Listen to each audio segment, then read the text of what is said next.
What is up, you guys? Welcome back to another video. My name is Tyson and I am body swapping a 1964 Chevrolet Corvair onto a 2008 BMW M3 chassis. This is going to be the first video of many that cover the process of me building this car.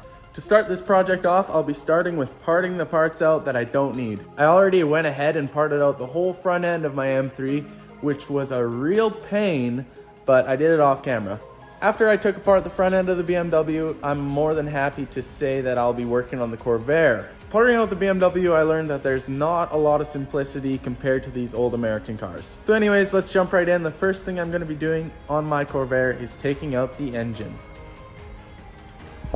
Alright, enough joking around, let's pull the motor out of this car. Alright, we're going to be saying see you later to this engine. I'm going to start off by unhooking all the wiring I need to, including all the grounds and stuff. I think I'm good for all my wires and stuff, so now it's time to go underneath the car.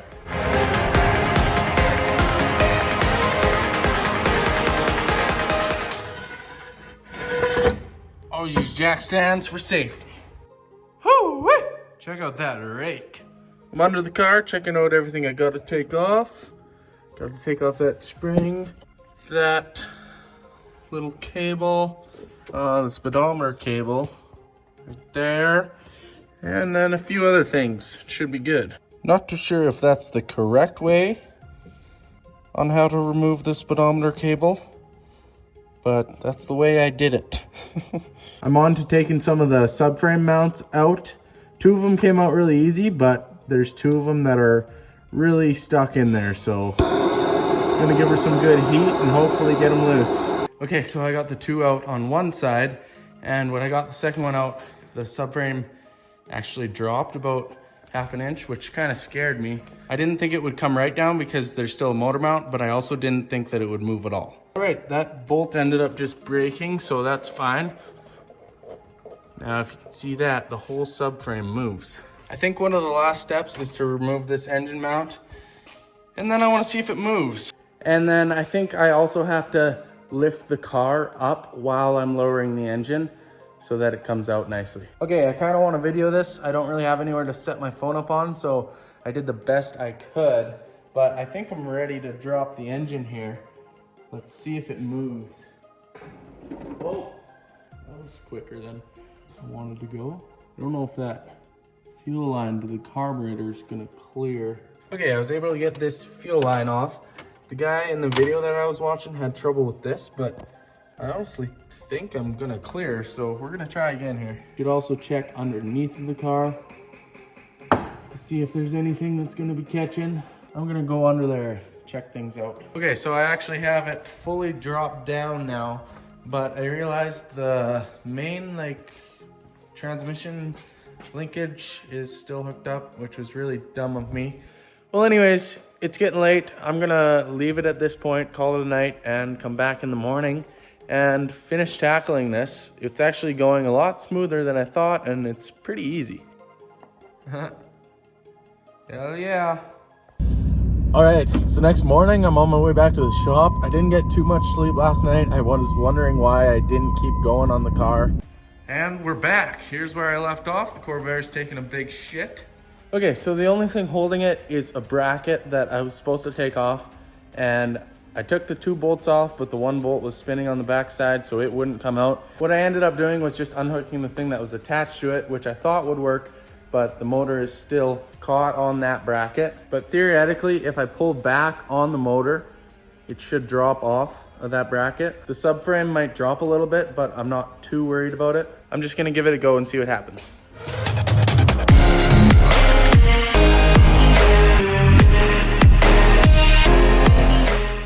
I know it's sad, but I think I'm gonna have to remove this 64 Chevy custom plate.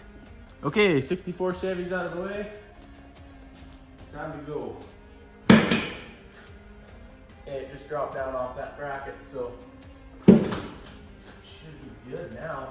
Everything looks good, nothing else is attached. I can see light all the way through. So I'm thinking we're good.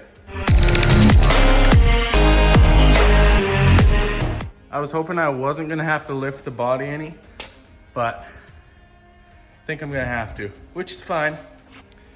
All right, so this is how I'm gonna lift the car up. I just got it wrapped around here. I'm gonna watch and make sure nothing gets hurt while I'm lifting on it.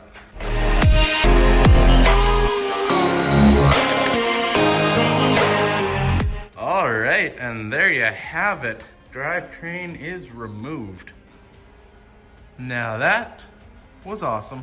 That was actually a super easy job. It took 2.5 hours tops. I'm not too sure of my plan now. I had bought some dollies so I could rig up some dollies so the car could still roll around, but I might try and remove the motor and transmission from this subframe and then just put the subframe back. I'm not too sure how easy it is. I think you just have to remove your axles, and then there's 4 bolts there that I can see, and I don't know. Or I guess they're called drive shafts. All right, my dad came in and gave me a quick hand, and it was just as easy as I said it was. You remove the drive shaft bolts, and then there was 4 on the back of the transmission, and then we threw the rear subframe back in. I was actually expecting pulling the motor would take the whole weekend, but since I finished so quick, I think I want to do something else on the car. So I think I might strip the interior. Getting the carpet over the shifter is being a real pain, so I think it's time to get out the knife. This carpet is disgusting. Okay, now I'm gonna take these seats out, just like, well, passenger one came out. That one has 2 bolts with nuts on the bottom that are just spinning, so I think you know what time it is. And there we have it, that did the trick. Now it's time to take out the rest of the carpet and the back seat. Check this out, was hiding on the ground. Little John Mellencamp cassette tape. Cindy. Wonder who Cindy is. Finally found some pretty good rust there. The driver's floor also has patches just sitting there, but it's a good thing I won't be using the floors, I guess. Underneath the back seat, we also found this ice scraper bought at True View for $279, who knows when. It also looks like he left 1 smoke for me, I guess. Just kidding, that's gross. All right, now that all the seats and carpet are out of it, it could use a really good vacuum. I'm pretty sure this back seat's garbage. I'm gonna throw it up on Kijiji for a couple days, Facebook Marketplace and whatnot. But if nobody wants it, it's just going to the garbage. These front bucket seats I'll try to sell a little bit longer. They're not original to this car, but I think I could get like $100 for them. Honestly, with this build, I'm gonna be trying to make money back. I'm gonna be trying to save money here and there, just because I wanna show that it is possible to build something cool without breaking the wallet. I already made a decent chunk back on my BMW selling the front end. I sold it for $3,500, and there's still a bunch of stuff I can sell, so I'm hoping to make even more than that. Anyways, let's vacuum them floors quick.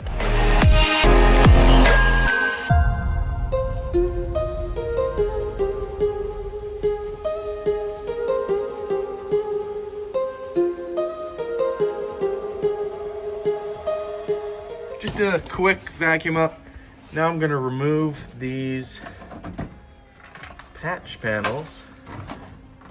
I didn't think they were welded. Yeah, they're not welded. Maybe just glued in. And that one come out too. Nice big patch panels. Yabba dabba doo. I'm Fred Flintstone, if you can't tell. Oh, will you cut it out, Fred? One thing I find pretty neat is this must be how you get heat into the cab. Comes in from the motor back there, through these tubes, out the bottom there, comes in through here, and out at the feet here too. Now let's clean up these seats a little bit. I don't want to put a whole lot of work into them, but they can look a little bit better before I post them.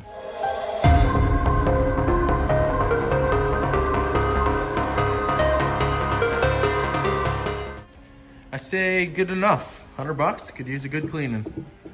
All right, so that's gonna conclude today's video. I feel like that's a pretty good spot to leave off at. I definitely got a little bit more done than I thought I would be getting done. So if you enjoyed this video, be sure to leave a like and follow along if you wanna see me build this car. I've been thinking about names to call the car. I'm thinking about calling it Project BM-Vair. Just because like BMV and Corvair, I don't know. I'm just brainstorming, I think it sounds pretty cool.